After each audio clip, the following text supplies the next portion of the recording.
Good morning, everyone. We are so excited to have you. My name is Lena Valona, and I'm the Executive Director of the Global Soil Biodiversity Initiative. And that's the organization that runs these JSBI Speaks webinar series. We'll have a couple more this year and a couple more in the spring. Okay, so today's webinar will be on AI to measure soil biodiversity, and it should be a fruitful discussion. So before we start, I have a few housekeeping items. So first, this meeting will be recorded. If you're not comfortable with that, all we can ask is that you please sign off. And then all webinars will be posted on YouTube. So the people unable to attend the webinar will be able to watch them, as well as educators and others that may be interested. And then the second item is that all questions we run through the Q&A. This makes it fair for the people that aren't able to watch on YouTube. So we will not be answering any questions typed out in the Q&A. They'll all be asked out loud. Great. And so if you have any questions later on, you'll be able to ask them in the Q&A section. And then our moderator, Wim van der Putten, will be moderating the Q&A, and only questions asked by Wim will be answered. So with that, I'll be turning it over to Wim, who will be our moderator today. So thank you so much, Wim, and thank you to the panelists.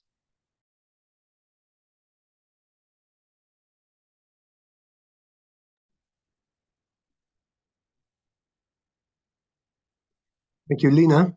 Let me first share my presentation.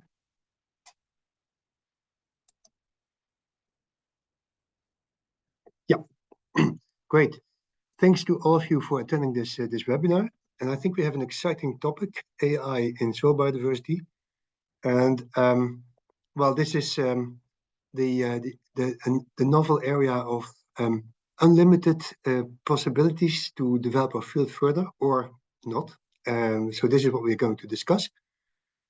And I started with asking AI, let's see,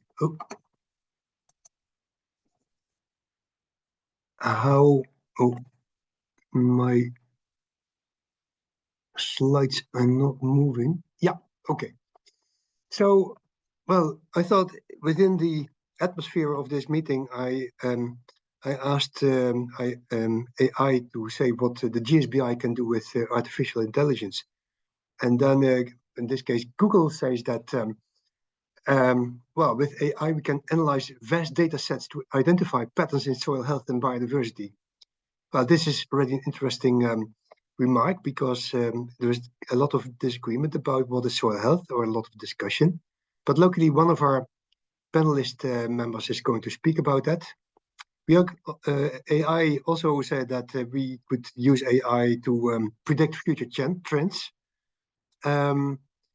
and develop predictive models to guide conservation and restoration efforts. It may power precision agriculture, so soil sensors, drones, and satellite imagery for monitoring. Also, one of the answers was that with AI, you could do genomic analysis and decision support systems to identify resistant varieties. And also that you can enhance the precision and efficiency of monitoring and forecasting soil conditions. So quite a number of major topics that are proposed that GSBI can get help from AI. The question, of course, with these things is you can just ask a question to an AI platform, but you always have to be critical. Can we indeed talk about soil health if we have still debate about what is soil health? Can we make predictions by data from the past? So when we were just organizing this special webinar, we thought, okay, let's start with something that many people, many soil ecologists are dealing with or struggling with, counting. So we have to do a lot of counting and identifications. And there's a lot of AI developments in automatic counting and also morphological species identifications. And this is really interesting because in the past, for example, if you study nematodes, then you have learned to identify them based on the mouth parts and the way how the intestines are organized and so. But AI is just using completely different ways of identification. That these programs look for patterns and then based on these patterns help identifying your species. And so there's a lot of things going on there. Also, the identification of soil biodiversity by sequencing, you can get help from AI. It will also be interesting to see to what extent soil physics and chemistry can be linked to soil biodiversity. So in soil, we have the magic triangle of physics, chemistry, and biology. And could we use AI to make these three subfields more interacting? Another interesting thing, I think, is, and this is also where we have a speaker about spatial analysis. So, sorry, to what extent can we get a handle of this enormous spatial variation that we have in soil biodiversity if you go from 1 square meter to another square meter? And can AI help to analyze this spatial variation in a more efficient and effective way? And you can also think about network modeling, predictive modeling, and just fill out things yourself. So use all your keep all your questions for the Q&A, because that will enable you to ask for experts for their opinion and maybe advice. And the first expert is Denis Willett. He's from North Carolina State University, and he started his journey counting nematodes. And he says it's lots and lots of nematodes. And but now he's using AI to do that work, and he's super excited to share new technology and what can be done with that in terms of morphological assessments. Then the second speaker is Miklós Dombos.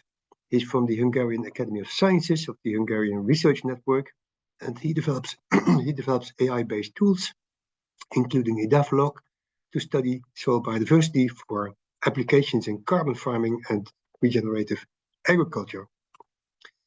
And the third speaker is Alexandre Wadoux. He's from the French National Institute for Agriculture, Food and Environment, INRAE. And Alexandre he did his study in Germany, then he did his PhD in the Netherlands, then he went to Australia, and now he's in France, so he's seen quite a bit of the world. And he works on geostatistical modeling of soil properties, and also on spatial evaluation and quantification of soil multifunctionality potential and actual state across Europe. So that will be really interesting to see what he's going to contribute in our discussion on that. And then finally, Doina Bucur. She's from Romania, now based in the Netherlands at the University of Twente as an assistant professor in data science. And she works on data-based modeling of complex systems in biological, social, and technological disciplines. And ultimately, she would develop system models which are predictive and functional with finite data. And Doina is quite fresh into the area of soil and soil biodiversity, but over the past couple of years, she has dived into that area, and it will be really interesting to learn from her what we can do with her data science expertise. Okay, that's it. I will stop sharing, and then I'm asking Denis to take over the floor.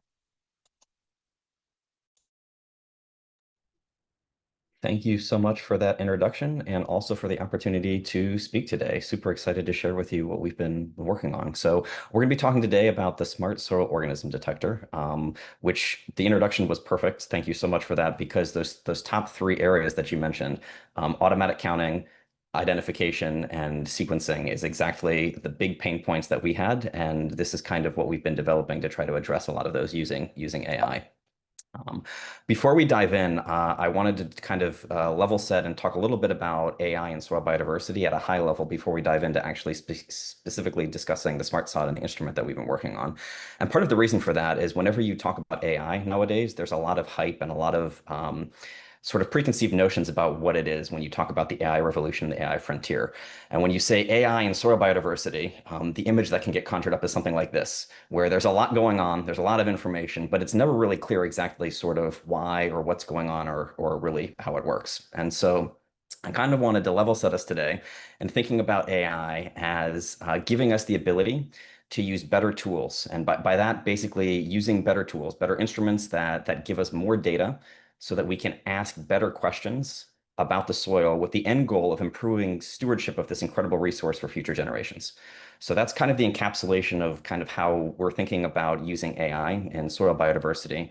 And what that really means for us in talking about the smart soil organism is that when we have the soil, we've been working on building this really cool, better tool that allows us to get lots and lots of really detailed, granular information about the organisms in the soil so that we can ask better questions about those organisms. Not only what they are, but what they do, and if we can find new organisms in the soil so that we can better manage them in the future. So that's kind of the high-level goal of what we're working on here with the Smart Soil Organism Detector. And the way this works is with this pipeline and instrument, we're able to take soil directly from the field, mix it with water and to form this slurry, and we put it on this instrument, which is a large bore flow cytometer. It basically is a fancy straw that has a bunch of lasers hooked up to it so that when the organisms flow through this tube, they get scanned at a very, very high frequency across multiple wavelengths. And that generates a tremendous amount of data that we can then leverage AI algorithms to understand the patterns in those data so we can do things like the organisms, count the organisms, and hopefully identify new organisms as well. What this looks like as the instrument is running is that as the organisms pass through this instrument, they get photographed with a high resolution, very, very fast camera. And on the far right here, you can see some of these photographs of various different taxonomic groups. As they pass through this instrument, they also get scanned. Most organisms get scanned between 8,000 and 10,000 times across their body length as they flow through this smart sod. And that creates this hyperspectral profile for all of these different laser wavelengths and the different way that those lasers interact with these organisms. What we're then able to do is assemble these scans into sort of a digital fingerprint of each of these organisms. And this digital fingerprint that's this middle column here. This is kind of what the hyperspectral lasers see. This is what the lasers see of this organism. And these digital fingerprints turn out to be very unique for different types of organisms and different strains and species of organisms as well. And so this is a massive amount of data.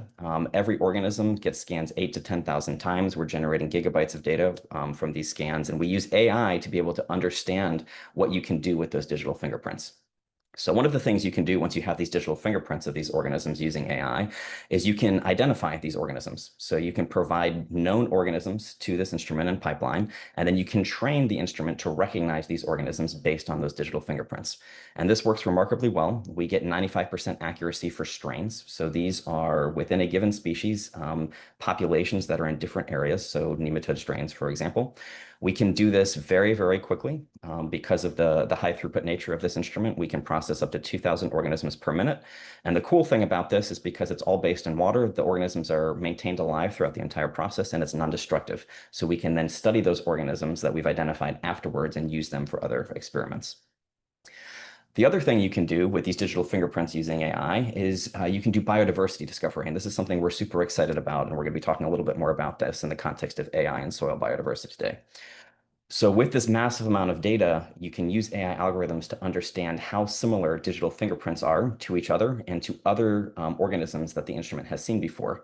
And then you can associate that with genetic similarity to identify sort of new organisms or organisms that the instrument or the pipeline hasn't seen before, and then prioritize them for sequencing. And so what you can do is when you have this really super hyperdimensional data set with all of these laser scans for these organisms, if you project them into 2 dimensions and kind of look at this plane, you can immediately see that species tend to group close together and groups of organisms tend to group close together as well. And using AI to be able to do these groupings over the super high dimensional data set allows us to then be able to do things like map when a new organism comes in, how similar is it to things that we've seen in the past and to known groups of organisms that we've seen. We can also then do sequencing on these organisms and then associate the information that we have on the digital fingerprints and the genetic information that we have to be able to understand when a new organism comes in, how similar it is genetically as well. And what we've been able to show is that digital fingerprints explain 91% of the observed variation in common barcoding regions. And this allows us to translate back and forth between digital fingerprint scans on the smart sod and actual genetic barcodes that we're able to use to identify species as well. And when we're able to do with this is to be able to say we have new organisms coming in as we're scanning the soil, we're able to use this to screen for new organisms and discover soil biodiversity. The nice thing about this pipeline as well is once we're able to identify those new candidate organisms that we'd like to study more, we can have them put out into individual wells of a 96 well plate. So one organism per well. These are just nematodes that have been sorted here. And then for each of those organisms, not only is it alive in that well, we also have a high resolution photograph and this digital fingerprint for that organism that we can preserve and then keep sort of in the background as we learn more things about this organism and discover new species in the soil. So this work has really taken off thanks to the amazing support from the California Institute for Biodiversity. We've been working a lot with their California ATBI, their all taxa biodiversity inventory, working extensively on the soil organisms throughout the state of California, also in collaboration with the University of North Carolina, Asheville. Over the past 2 months, we've been able to process over 300 soil samples from all across the state of California. In that process, we've separated over 7,000 organisms from these soil samples that we think are of interest and want to preserve long-term, and prioritized over 1,200 of them for sequencing that we think, well, that we understand based on the genetic and similarities to these digital fingerprints are new organisms that we need to understand and catalog to create a catalog of the organisms in the soil. We are certain, based on these sort of digital similarities in these fingerprints, that we have a number of new species that have never been described before by science. And we've also observed a number of new behaviors as they come through this instrument in terms of how these organisms are interacting with each other as well. So thank you so much to the collaborators, and thank you all for attending today. Really, really appreciate it. Definitely looking forward to chatting more about this in the Q&A. And with that, I'll pass it off to the next panelist. Thank you.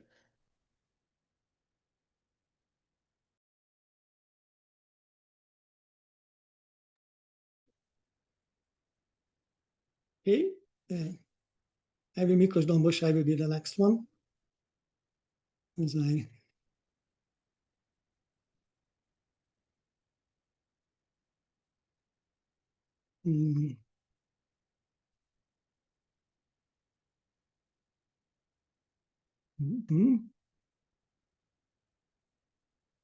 okay,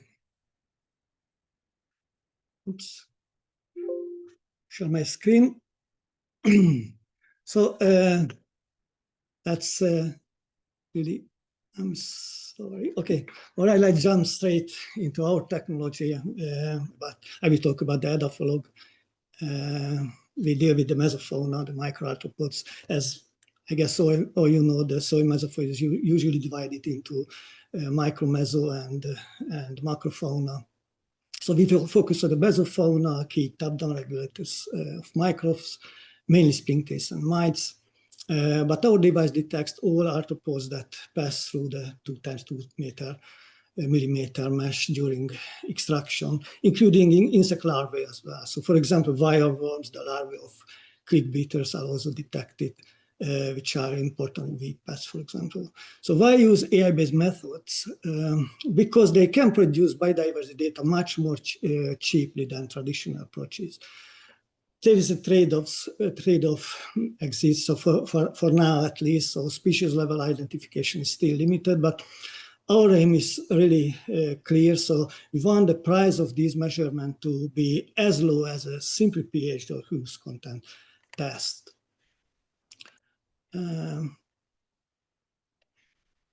What is the Edapholog? It is based on a classical soil extractor.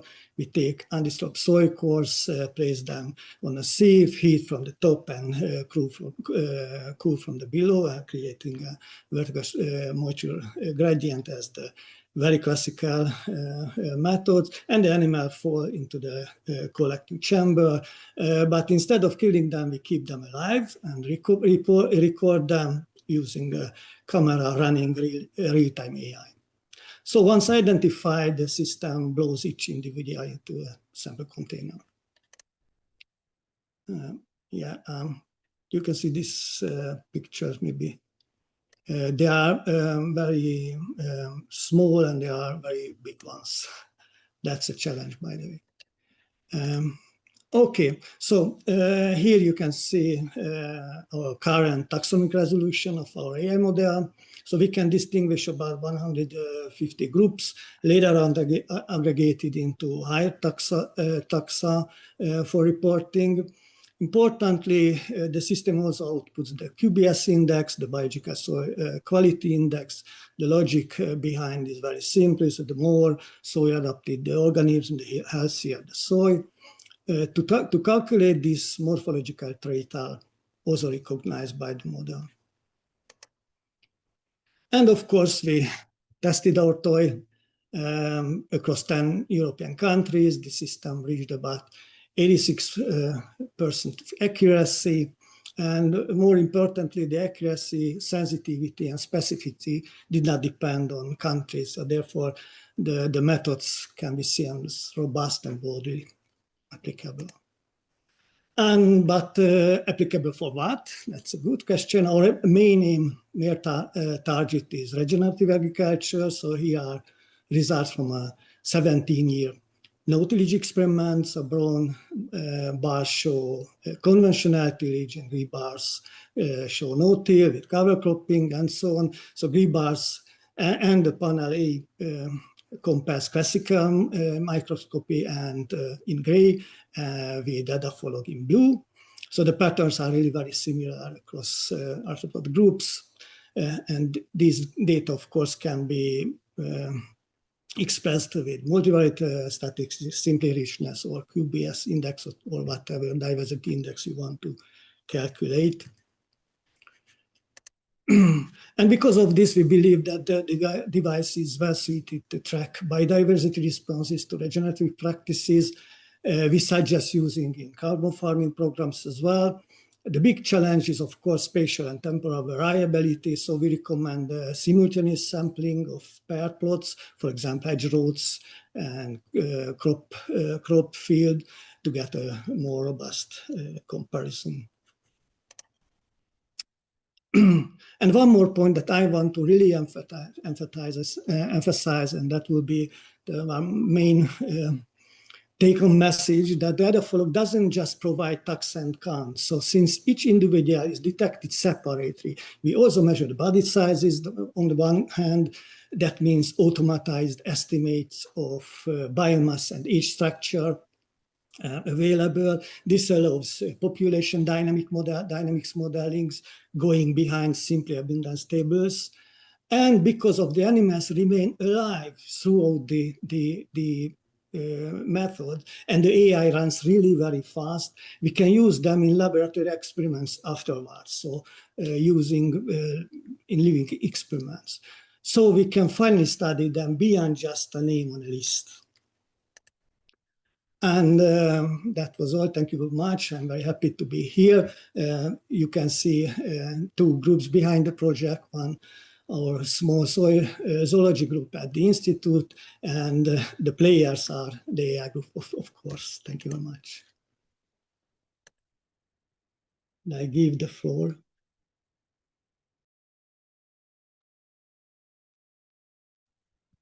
I guess I am the next speaker. So let me share my screen.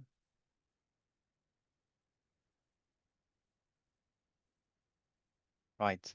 Oh, I am a pedometrician. So pedometrician means that I look at statistical and mathematical model, including EI, for modeling the spatial variation of the soil. So generally, when we talk about spatial variation of the soil, we look at this kind of model. So this kind of model is the Scorpan model. Okay, so we say there that a soil at any location in space, also unvisited location, is a function of some external variables, which we call the soil forming factors. For example, other soil properties, climate variables, organism or vegetation, relief or topography, parent material, the time or the age, and finally the location in the landscape, the spatial location. Plus, of course, because this is a model, we have some residuals or some errors. The form of this relationship can be any form. Most of the time we use geostatistics. Historically, conventionally, we have done geostatistical modeling of the spatial variation. What we do more and more is that we use EI, machine learning, data-driven empirical modeling. And this is what I'm going to present here a little bit about this. This is an example from Australia. Here, what we did, we looked at the spatial variation in the bacterial and fungal communities. Okay, so we start with this map, we go collect the data. We have a large data set. This is better to train these machine learning AI models. We start with a large data set, and we link this data set with some covariates, of which maps are available. We have this point data, we have these covariates. We put them together using a model. Here, this is a random forest model. This is a data-driven machine learning model. And once we have fitted this model, we have calibrated this model, we can use it for prediction. And these are the maps that's on the right side. Because everything is empirical, data-driven, we can also make some simulations of what are the main drivers, what is the human impact, for example, by changing the variables that we put as inputs. And so with that, we can do a lot of scenarios analysis. We can do a lot of simulations of what if we change something. Of course, everything is data-driven. I use here, for example, we use a machine learning random forest model, but actually we can use more complex method. For example, deep learning, which fits as well in these other types of predictive models for modeling the spatial variation.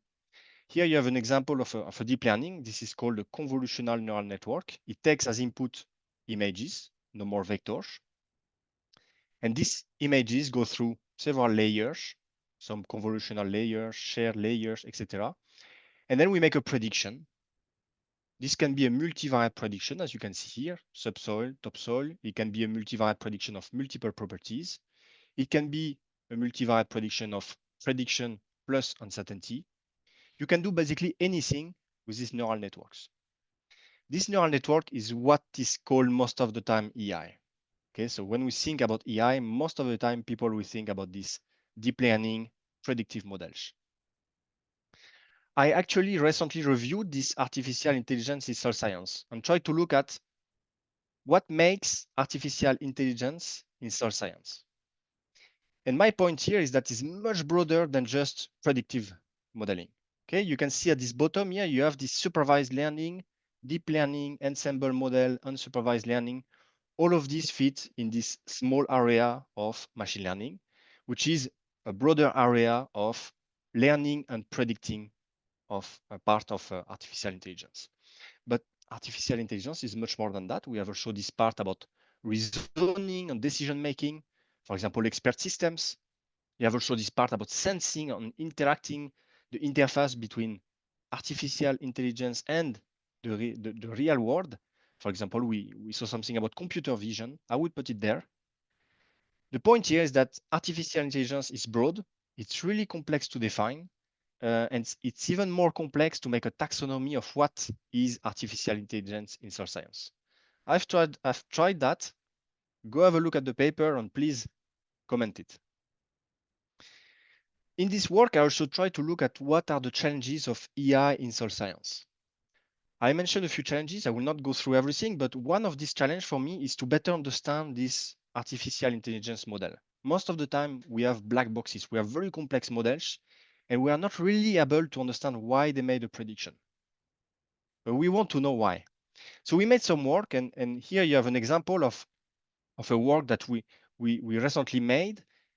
We look at the Edapholog base. This is a, let's say, large collection of soil fauna data in Europe.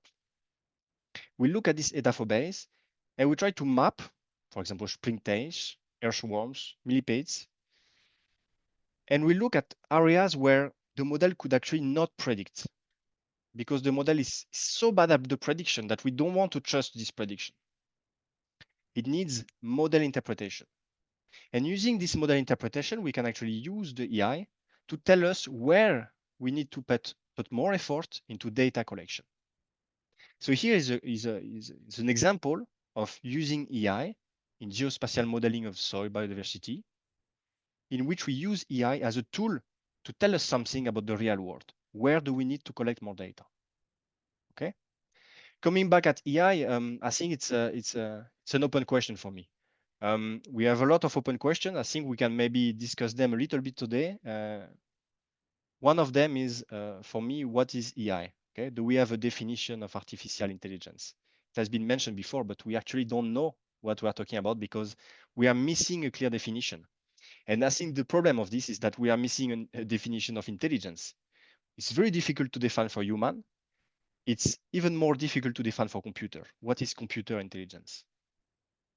Another question, do we have enough quality data to fit, to feed these very complex AI models? And they need a lot of data. And as this model become more complicated, they need more data. But we are not collecting a lot of new data. So we need to think at where is the moment where we actually don't have enough data to fit the model we want to fit. What is the role, the role of this knowledge that we have?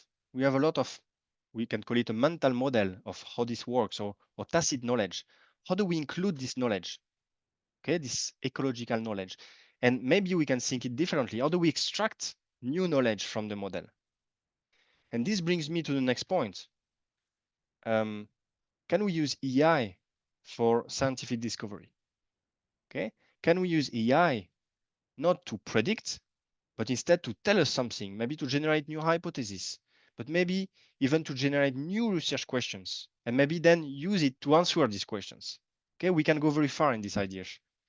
So we need to think about all of this. These are, for me, open questions that I bring to you, and you can ask us back this question if you want, but these are the questions that I currently have in my study of AI in soil science. Okay, thank you. And I give the floor to the next presenter.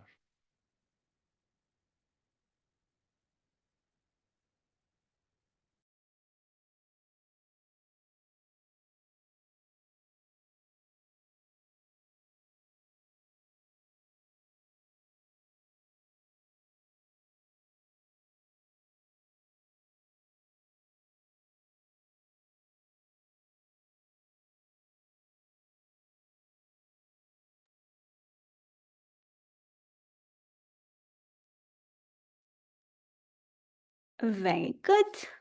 Now you should also be able to see me. Hello, everyone. My name is Doina. And it is 2 p.m. in the Netherlands and the sun is shining, so we are on to a good start. Now, I'm going to take over from Alexandre, who made a few good points. One of his points was that AI as a technology is quite hard to define, and I will exemplify this for you by presenting you 3 new types of AIs that are not in his overview, but which are very useful in soil ecology. My main question is at the top. So imagine that we do have measured data about soil biodiversity, soil physical chemical properties, soil management, so what has been done to a particular soil in a particular region, and also at least some proxies about how the soil functions. What do we really want to do or to get out of all this biodiversity data? And at least for me as a scientist, the answer is on the second line. We want an understanding of how this ecosystem works. And this is something that we call a model. This being said, there are many types of models, and some are actually more useful than others. The first one is the type of model that you most often see in papers. And this is a descriptive model. It may look something like this on the left-hand side. We are fishing through the data that we get, and we are looking for a statistical association here called the link between something and something else. So it could be between a management action and some property of the biological community, here shown as a co-occurrence network, or between that and some soil function. This model is called descriptive because typically we just get it from a single data set, so from a single context, from a single situation. The next step is to get predictive models, and these are much better. They may look the same as the descriptive ones, but we have ascertained that the links hold more generally, so they hold for many situations, which means that if we have a predictive model, we know that if we see left-hand side, we can expect right-hand side to be true. But there's better. So there's something that we can call functional models, in technical terms, causal models. And these look much hairier, so something like on the right. These are like the predictive models, but they link together soil management, soil physical properties, soil chemistry, soil biology, and soil function. Every link should be predictive, but because we have all the links in there, so they are cross-pillar, cross-science links, with this model, we see the inner working of the entire ecosystem. And this is important because if we have this, then we can really steer, for example, a soil function more effectively, because we see all the possible functional pathways by which we can reach that soil function. So this is my mission here. How can we use various AIs to get functional models out of purely observational data? My data looks something like this. So we have samples, a row is a sample. But for each sample, I would like to get cross-domain measurements. So the biota are in yellow, the functions are in pink, and so on. We want a model that looks like this. And what I'm going to show you in just 4 slides are 3 steps by which I'm trying to get to the Holy Grail. Step number 1 is something that maybe sounds not so AI-ish, but it is. We would like to describe the soil microbial community more accurately than we do it these days. The way we do it these days is typically by something called co-occurrence networks, which are correlation-based. So we take the biotic data and we just run correlations between columns, either 2 columns or multiple. The problem with this is that we cannot really use the result in functional models because there is not even consensus among the methods by which we obtain these co-occurrence networks. And you see some examples on the right-hand side. But what the type of work that I do can tell you why there's no consensus, and can also tell you which links you can actually trust and which links you should not in pictures like these. And the way I do this is with a type of AI that is called agent-based modeling. This has not been mentioned before, but it is actually the most used type of AI in computational social sciences. So when we study human behavior, not bacterial behavior. What you'll see now is the following. In order to show you how co-occurrence networks lie to us and when they do not lie, I am doing machine-based artificial life simulation of micro and mesoorganisms. I simulate functional links between them of a particular type. In this case, it's the food web, so trophic links, together with how they move, how they reproduce, and how they die. The colors correspond between left and right. So if you like fungi, please follow the yellow. If you like fungivorous nematodes, please follow the orange. When you see a movie like this, ask yourselves the following questions. If I go into this plot and I put my sampling core in it, the soil that I extract, is it going to tell me accurate conclusions about the biota in the soil? And you probably guess already that the answer is, well, not quite. And this has been observed before. And there are 2 reasons. One, and you can also read this oldish paper that reaches the same conclusions, there are 2 problems. There are 2 very big problems. One big problem is that there is spatial heterogeneity to the level of the plot, so at the meter level, which means that if you sample from one corner, you will not get the same conclusions as if you sample from the center or in any other point. And the second problem is that if we would like to get truly functional links between microorganisms, well, then maybe we shouldn't sample at the centimeter level because the microorganisms are microscopic, so they're at the sub-millimeter level. These are the 2 problems. But using a simulator like this, we have ascertained the following, that you can trust some of the links in the co-occurrence network. So those models can be partially accurate, but the only links that you can trust are those between very abundant organisms. So if you have a link A to B and A and B are both abundant, then you can trust those links. Otherwise, assume it's garbage. This is one type of AI, so agent-based modeling.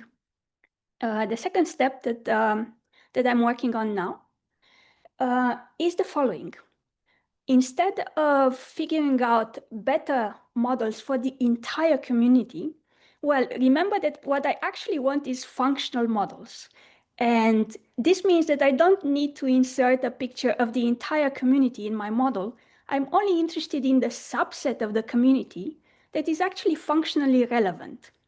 So what we try to do is to get that subset out of the haystack. So it's finding the 10 needles in a haystack of 1,000. This we call a functional group of taxa. It doesn't matter which kingdom we're talking about. In the input, we only take the abundance data in yellow and a measurement of a function potential, whichever one you like, in pink. The AI that I use here is something called stochastic optimization. It's a very traditional type of AI from the 1950s, very computationally heavy. And what this does is that if you look at co-occurrence networks or old-style co-occurrence network, it can point to you in pink which of the, in this case, bacterial genera form a functional group against a very particular soil function. In this case, it's potential nitrogen mineralization.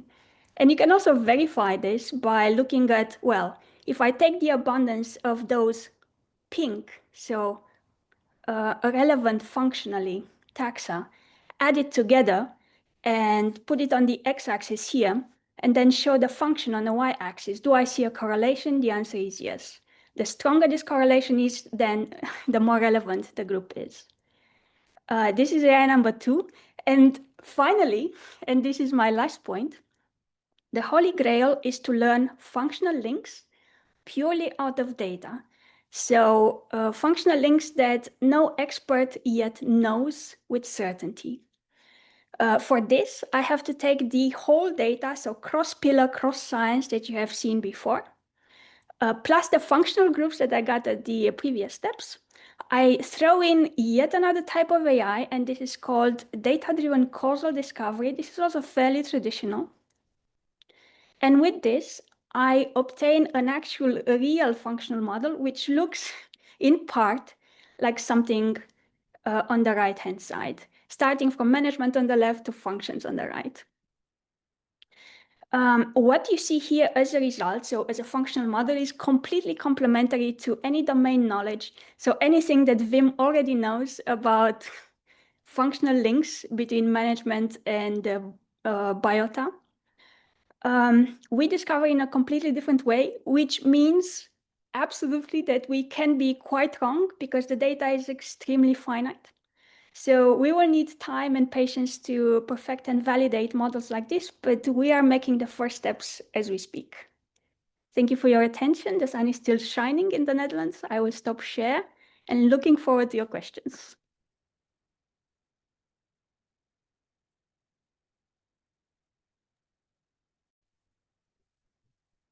Thank you to all speakers. So let's see if we get the first questions ready from the audience. So now it's free to everybody to ask questions. You can put the questions in the chat, and then we will discuss them. So I see already a number of questions in the Q&A. So Javier Vasquez, are there any open source model we can experiment with? And I would just invite the panel members just to step in if you think that you have an idea there. Maybe Miklós, do you have some idea about this question already? Are there open source data? Data we have, but the AI model itself is not open right now. But we can share it, we can work on it together, but not completely shared. All the data are shared in a figure share open source, but the AI model itself not. So the data are there to some extent, but not the AI models. Okay. Petter, Hedinick. Is there any conceptual paper on AI and soil biology that you can recommend? Denis? Or you want to say something about the previous question? About the previous question. Thank you. Yeah, so the question was about open data and open models. And I wanted to chime in here because there's been a lot of discussion recently about this, principally in the context of these large language models, where there are these large companies making large language models that are proprietary and other ones making open source models. So it's very much in the discussion about what's open and what's not now because of LLMs. It's worth mentioning that a lot of the models, well, that we all talked about today and that we very, very commonly use to do AI and soil biodiversity, a lot of those type of models were built, discovered, communicated, going back to the 1950s, as was just mentioned. Those are all open. So all of the types of the CNNs that we're using to do visual processing of images, a lot of the network, the causal discovery, all of those are open. There are many, many open source papers. You can't necessarily go on Hugging Face and download this pre-trained model, but that's okay. You can pull these models that are completely open, are in common statistical packages in either R and Python or other machine learning libraries, and you can all use them yourselves. So just keep that in mind. For the most part, all of the technology that we're talking about is open, although some bits and pieces of it may not be. Okay, it's so nice that you, both you and Doina refer to work from the 1950s, so it's not all brand new, eh? Doina, did you want to say something, or this is okay? Yes, I like where Denis is going. The work that I do so far is all open, but there's a nuance in there. So you can, as in the audience, you can already predict when a model will be open and when not.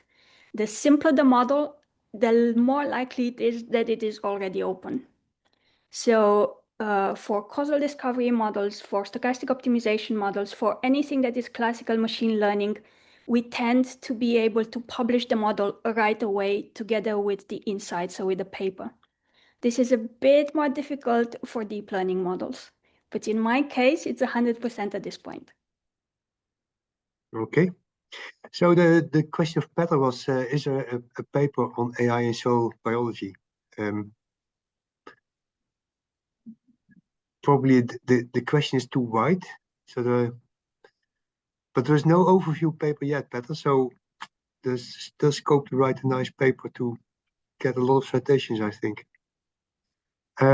Elizabeth Diet, what's the upper and lower limit of organism size for the imaging technologies? I think Denis, just go to you, or Miklós.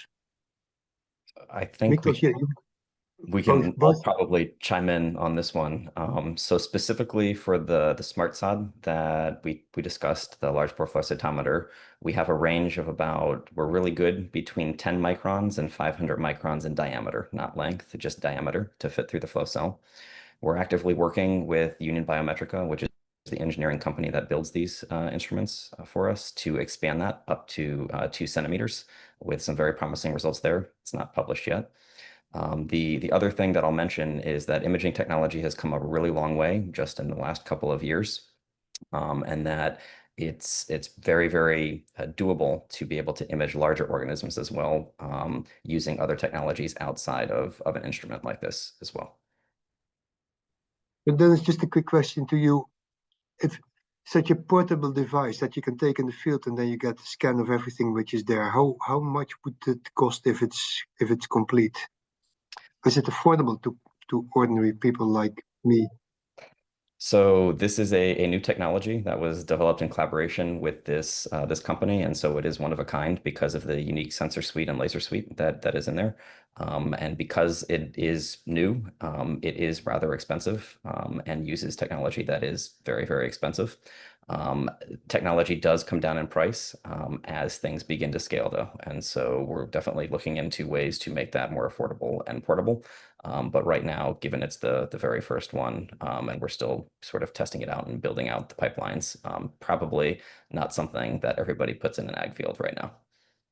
Okay, so I can't get a figure out of you at this moment. We're definitely open to collaborations and working with a variety of unique applications to be able to move that forward, though. Yeah, good, great. Question to Alexandre. Any chance of AI enhancing agronomical knowledge directly in the field? This sounds a bit like decision support system, but maybe I'm wrong there. So more like doing the work of an agronomist. Yeah, I mean, we can take the point of view that agronomical knowledge and more generally soil science knowledge is difficult to obtain. I mean, we often say that we need an expert, you know, and an expert takes some time to train. It's not easy to find sometimes, and you can think of an AI that would actually combine the knowledge we actually currently have on agronomy, on soil science, which would, given some input, provide some recommendation. So we could think that this could be possible to be done right now. This would be some kind of decision support system, but I would think it would be rather a large language model that we could feed with some local data. Indeed, this is something that could be done. Okay. Question for Doina. Can you give some examples of specific questions relating to functional links in soil biodiversity that the third type of models you mentioned have helped to answer? Oh, that's interesting. We have literally submitted the paper last week.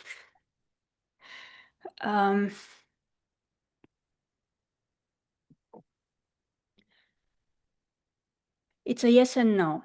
So to the question whether the links are new.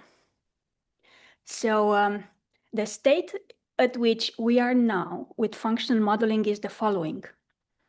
We are getting the links out of the data, and we are placing the links under the eye of domain experts. So the first step that we are trying to do is domain expert-based validation, although this is in itself faulty. So we are looking at some links, but I cannot even be certain that they are correct, which means that the next step is to actually take them all and validate them in the lab. And this we have not done yet. And until we do that, we cannot answer the question.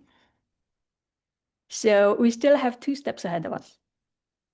So you say we can predict whatever we wish, but the validation is at this moment still a key thing to consider. Exactly. We have to bring it back into some field, if you like. Yeah. The data has spoken, but it is not the final answer. Yeah. I have a question. So why using a digital fingerprint and not just a picture itself? So Denis or Miklós, probably. Denis. Cool. That's a great question. Maybe I'll chime in first, and then you all can build off of that as well. So the short answer is we can kind of use both, but what we found working with this is that the images contain a lot less information than the digital fingerprints. And that's also, you can kind of understand that conceptually if you've ever worked with some of these organisms and tried to do morphological identification of nematodes, for example, like you'd been mentioning them. If you've been trained in identifying small organisms like nematodes, you have to look at very, very tiny details, stylet ratios, intestines, etc. And getting that information to make very sort of species-specific or even strain-specific identifications requires incredible high resolution from multiple angles. And what we found is that these hyperspectral lasers pick up on a lot of that information much more rapidly in a much more compact form based on a lot of the sort of morphological features, but also the chemical composition of the cuticles. And because of that, the information density in the digital fingerprints is much higher than that of the images. And that's what allows us to get to the species and strain level with really, really highly accurate identifications where we couldn't get that fine of detail and accuracy with the images alone. Okay. We remain, I'm sorry. Yeah. Okay, we remain the classical computer vision, so we use the pictures itself. We started to work with hyperspectral analysis, which a little bit more interested than the normal RGB photos. So it's a new possibility, I think. Yeah. Okay. Yeah, it was interesting to see the hyperspectral aspect there. It's actually was thinking when I gave my inaugural lecture 20 years ago, a bit more. I spoke about having a functional soil biodiversity thermometer to take 1 kilogram of soil, and then everything should be done molecularly. Take all the DNA out of that kilogram of soil, and then get everything out which is in it, and then link that to a food web model. And then you can just, through the food web structure, you can predict what is the food web functioning of that soil. The funny thing actually now, then I thought, well, this will never happen. But the funny thing is that now actually sort of morphological and genetic tools are sort of merged together, because I heard Denis saying something about validating identifications molecularly. But it seems that we are getting pretty close, especially when Doina is able to link this to a functional model. So we're pretty close to take a kilogram of soil and then with different tools get everything out and then link it to functioning. Or not? Is that still too optimistic? Are we still 20 years away from that? I think we have to be cautious because we're all optimists and we always think things can be done much faster and easier than they actually can be. So I think everybody on this panel would say we're almost there, but almost there might be another 20 years. So yeah, almost there, and bring it into practice. That's anyway quite a step. Let's see. I have, I think, a question for Miklós. Apart from soil arthropods, can Edapholog detect other groups like nematodes? Is it commercially available? Probably we are already with a limitation already here. Yeah, nematodes not, because they are, we detect and identify all those arthropods that can be extracted. This is the dry extraction. You know, so these are not nematodes are aquatic species, you know, aquatic organisms.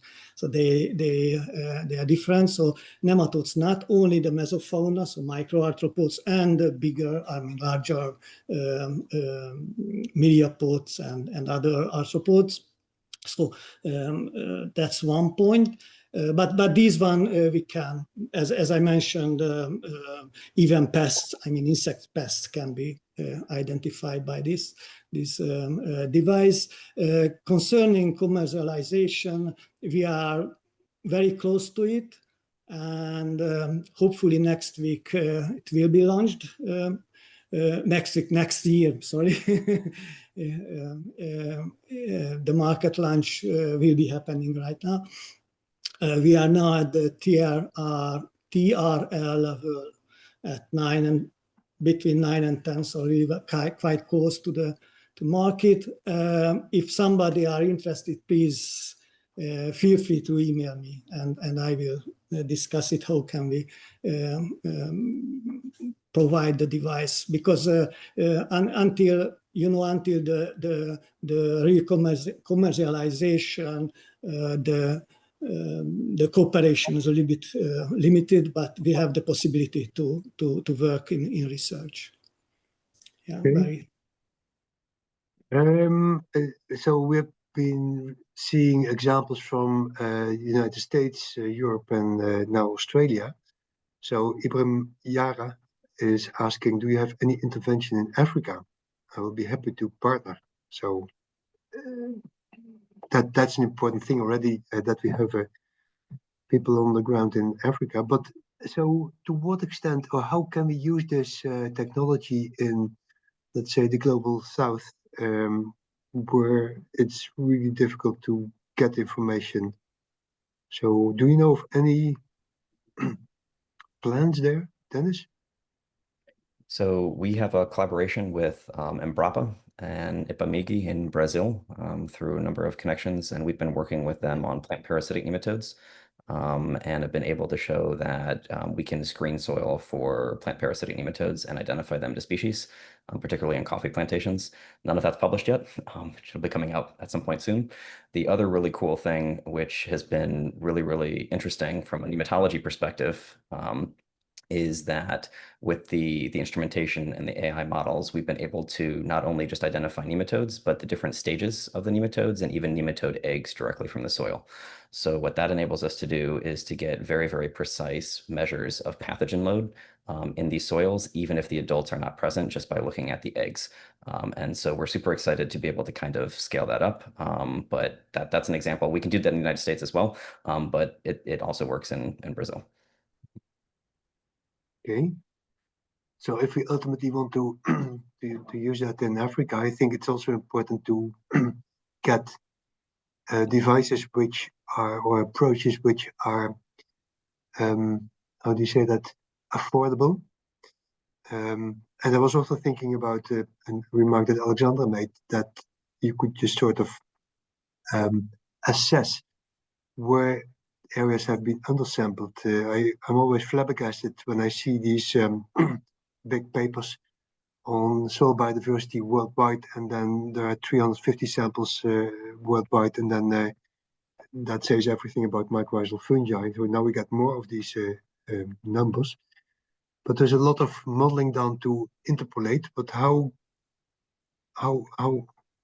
guess there's a lot of work to do. Alexandre, can you say something about that? Yes, it's an important question. Where is the model able to predict? And I think we have techniques. It starts with the sampling design. I mean, we know how to collect samples in space, so a model can be trained efficiently and is able to predict everywhere with the same level of, let's say, accuracy. We know how to collect a sample. We know how to correct a model for some areas that are undersampled or oversampled. We know how to do it. We also know how in the prediction we can correct for oversampling or undersampling. And so we have techniques for that. And of course, we have show the possibility to say that the model should not predict everywhere, because we know that some areas are not represented in the relationship that the model understood. So you mentioned global sky studies. That's a typical case where I agree with you that we see 300 samples and predicting over the world, and this is published in high impact journals. And I think in some cases the spatial modeling is questionable, indeed, and because of this sampling design problem. Yeah, I know people who are furious to see 3 sampling sites in Africa, and then the whole continent is characterized by these 3 sites. I also see another question. I don't know who asked the question, but the role of taxonomists in training AI models. So the few taxonomists that we still have, can they play a role in identifying or in training AI models? This is perhaps the most important role, and I think Yes. Miklós will echo that. For identification of organisms in this sort of classical supervised machine learning approach, all of it relies on having a wealth of information from taxonomists. So that is the key. And so the short answer is yes. Yeah, so we definitely have to keep the taxonomists in. Okay, let's see, Grant Campbell. Do the panelists think we should be longer term, in the long term, be heading towards a soil biodiversity index of some description, accounting for above and below ground biodiversity? So I'm sure that there are many factors. Oh, it jumps away now. So is there anyone who can do something with that question? I get so many questions that my screen is just jumping up and down. So I lost this question. Well, maybe we should move on. I'll see if I can find it back. Denis.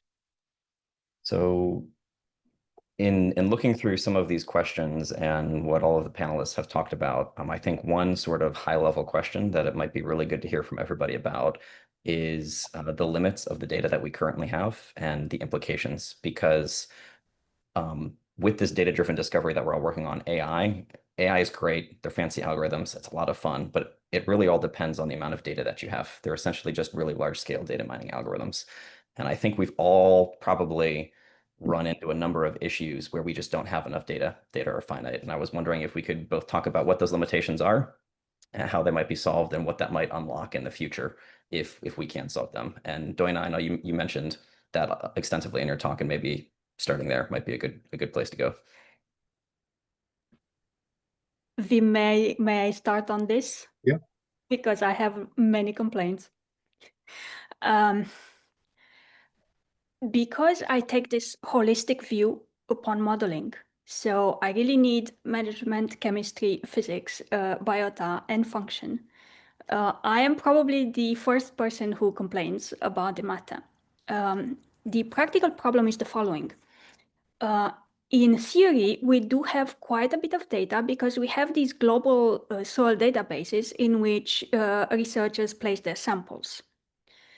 The problem for me is that the public data does not quite fulfill the promise that it has, because the same sample never covers the whole gamut of scope.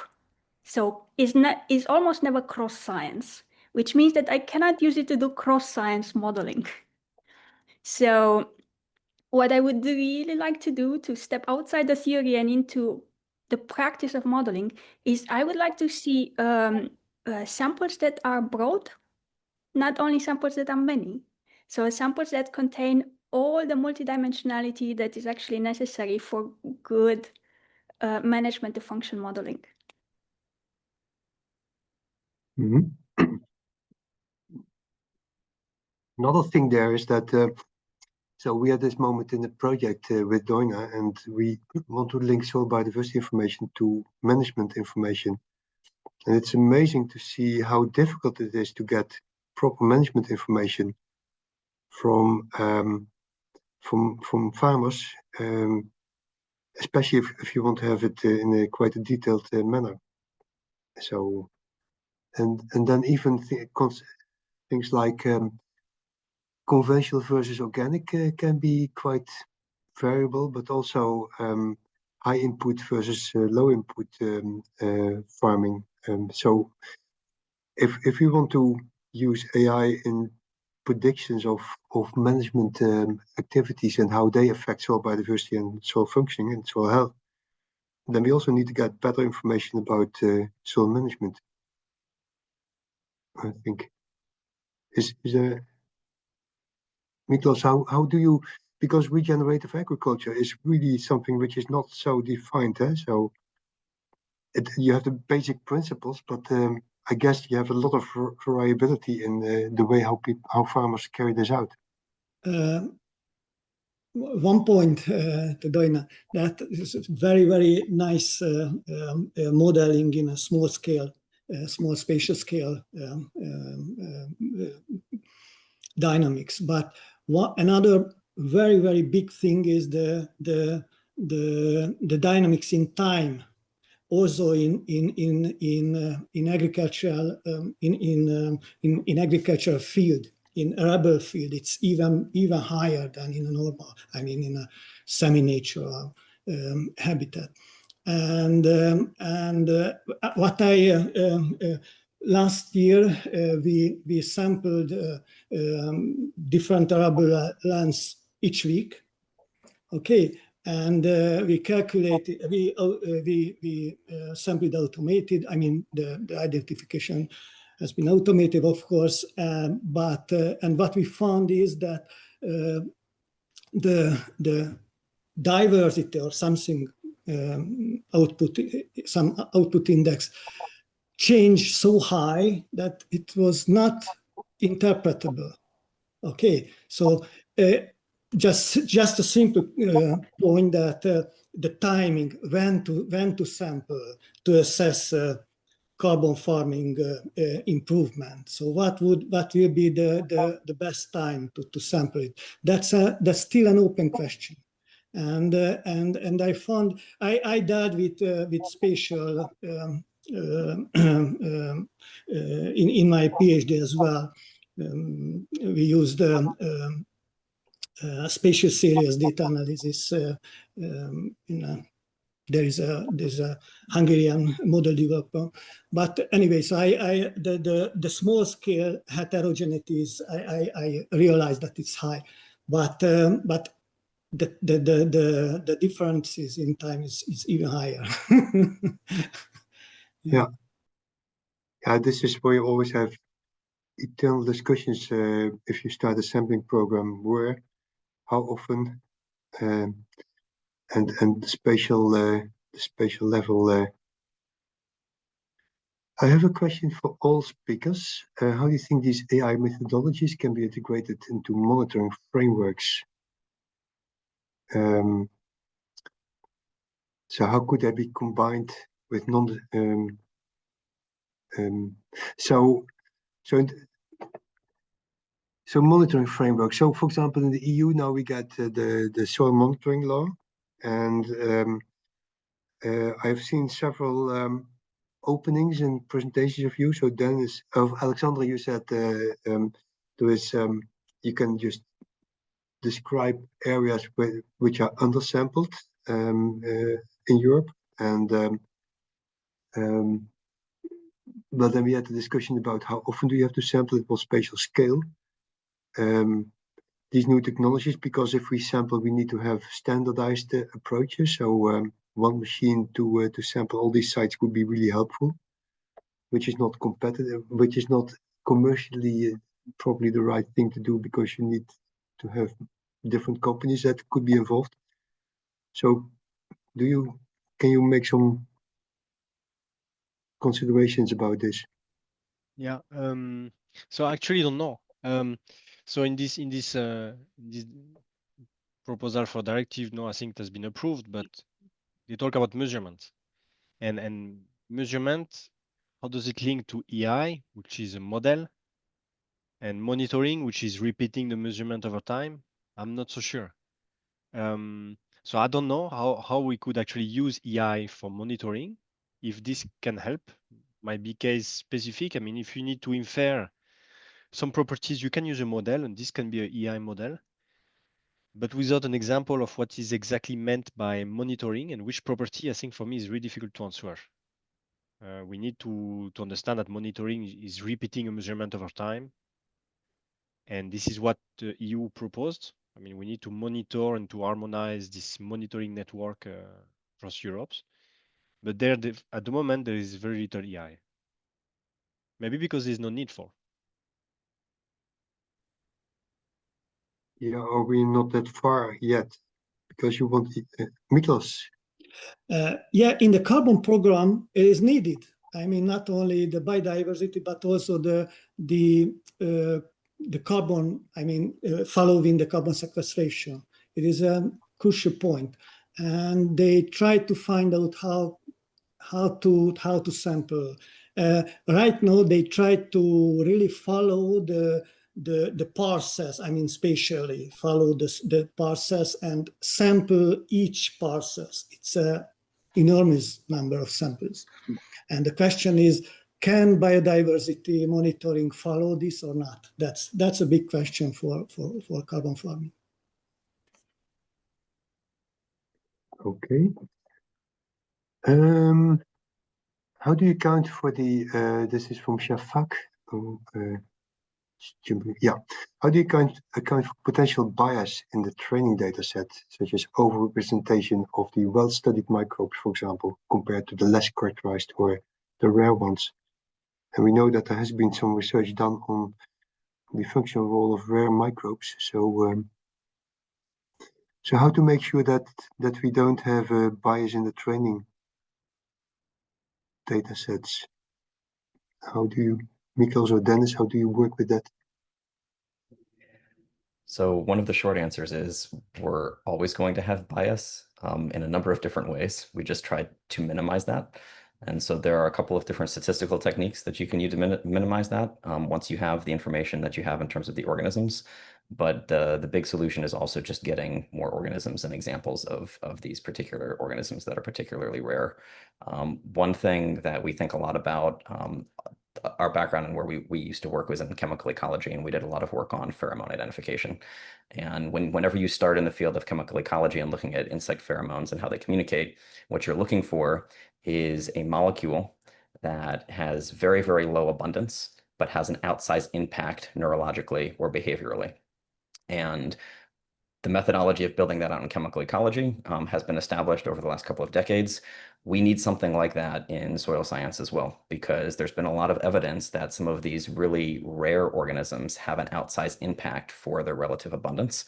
But it's very, very hard for us to both study those organisms because they are rare and then also measure their impact as well. And so in that aspect, as a community, we definitely need to figure out a better way of doing this. We don't really have those tools, but AI is one of those tools that is going to help us to be able to do that at scale. Doina? I have a quick follow-up to that. I would like to underline one thing, that it's not the best approach to try to get rid of the bias, because it will always be there. And it's also there in, say, human data.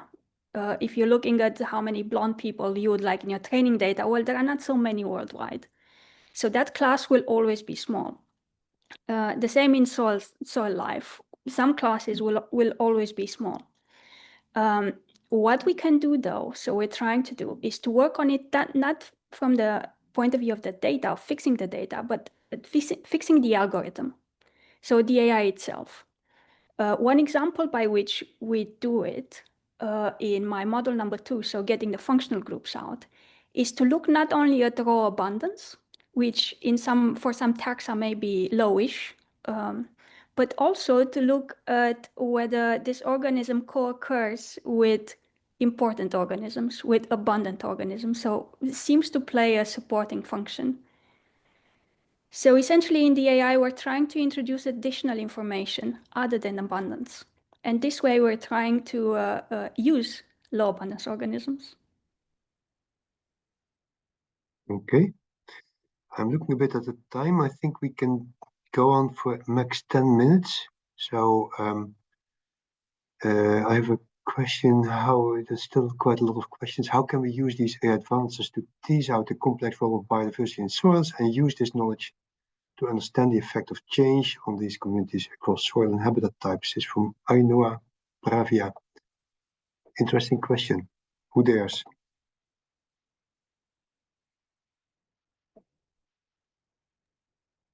My idea, as I mentioned in my small speak, to keep the animals alive and then working out automated experiments on fitness measurements, birth deaths, and so on. So not simply taxa abundance data. And I think that's a direction where we could learn more. Okay. Other views on this topic? If not, then I have a question from Erika Lumini. Stakeholders and politicians are asking for reference values to assess soil health. How many of these values could be calculated consistently across different soils and contexts at the local, regional, national, and supranational levels? So now we are getting at the policy level, which is really interesting.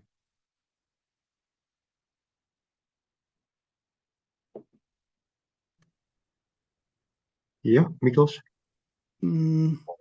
Because we were also asked to get baseline or something like for soil health indexing.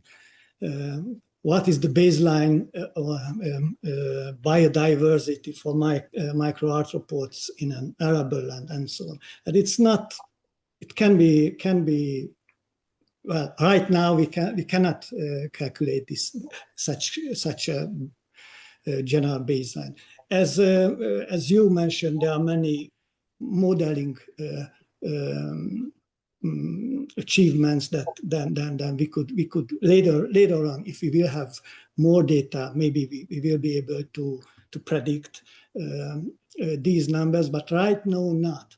What my idea is also mentioned in this small talk, that we can compare the soil health on the arable field. I mean, some way benchmark this state compared to more natural habitats, for example, a hedgerow, and compare as an optimal state of the soil health on the same place on the same time. That's a possibility, but in a general benchmarking, I don't believe it. Interesting. We just wrote a paper about benchmarking soils and learning from benchmarking in industry. And so there we propose that actually the benchmark can also be improved, so that so if we speak about soil health, then probably in mind we have an idea that there's a soil which is then the benchmark, while actually if you increase soil health, that all these different soils that are then used as a benchmark can also be improved, so that you can learn from each other and then gradually increase the health of all these soils. So maybe the idea of benchmarking should be considered a bit more flexible and dynamic, because else you get to a certain benchmark and that's it. So then there's no further improvement anymore. I see we have a lot of agreement on this. So I disagree. Yeah, you disagree. Ah, nice. I yes. disagree. So this benchmark, this idea of benchmark, I mean, there's a lot to say, but on this idea that benchmark could change over time, I think this could be included in any soil health MRV, saying that this is not possible. This should not happen. The benchmark, the reference value for a soil to be considered healthy, or a level of organic carbon to be considered acceptable, should not change over time. I mean, this should be in the MRV systems. We should not allow a threshold, a value to change over time to say that the soil is healthy. So if there is a, it's like if you use if you have a project and you want to change to make the soil more healthy, you will set apart piece of the project where you will not touch, you will not intervene, you will not change the management, and this is your reference. Okay? This is your reference, your baseline. This will not change over time. So I think but there's still work to be done there. But I think in these soil health MRV systems that are coming now, we should agree that the benchmark, the reference value, should not change over time. That would be for me a very important point. Okay, so then would you think about theoretical benchmarks? Because so the reason why we started talking about this is that in industry they constantly try to improve, and then you compare to another company. But if then you are just there, then you should keep developing and keep moving on. That was a bit the idea behind this shifting benchmarks. Yeah, I mean, I mean, there have been a bit of work, but what is then the reference soil or the reference value? This is, for me, the question is there. Do we take as a reference soil the soil in the best condition in the area we have? Or do we define an area kind of a pedogenon where we have some maybe natural soils or soils in more natural condition? Or do we take just legislative value, like we want to have 2% organic carbon in our soil? So we have different types of benchmark as well. And I think most of the time when we think of soil health benchmark, soil health value, we are not clear about what kind of optimal value we want. What do we want to reach? Do we want to have a soil that is becoming closer to a natural soil? I don't think so. We want a soil that is healthy, that can sustain the current practices over time. Then it's a different type of threshold. This is opening up a whole discussion. Yeah. We could do easily a new webinar about this topic. We keep it open and then give it to people to think further. So can AI help us out in this benchmark discussion? as a final question to the whole panel? For me, is more EI is not EI that can help, is more data collection that can help. Most of the time, we cannot define this benchmark value because we don't have enough data to cover different conditions. So before investing into EI, I think we need to invest into better data collection. Okay, so let's go make a round along the whole panel. Doina, so what can AI do from this perspective, or which final remark would you like to make? Alexandre is correct. Statement number one. Statement number two. Once we've gotten so wise that we have collected interesting data of sufficient amount, then we can use AI to find your benchmark. And the most ideal, the most prototypical, if you like, soil or sample in a given set. So step number two is AI, but step number one is data collection. Okay, Miklós. I agree with both of you, Alexandre and Doina. So perfectly the same. As I feel that first the data which is really needed, that must be some way fulfilled.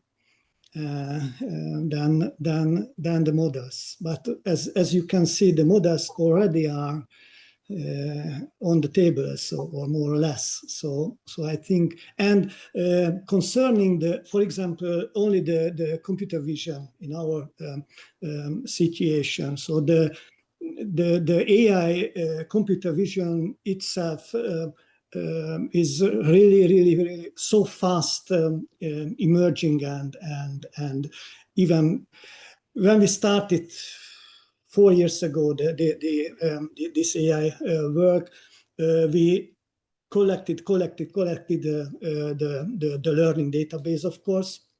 It is 100,000 pictures and so and videos and so on. And now, if you put it in an LLM model, I mean the same computer vision model, then 5% or 1% of the database could be enough. Okay, so such a high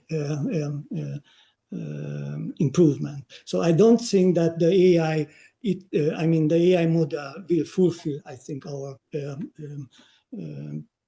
asks. But to gather the data, that will be the first topic, I think.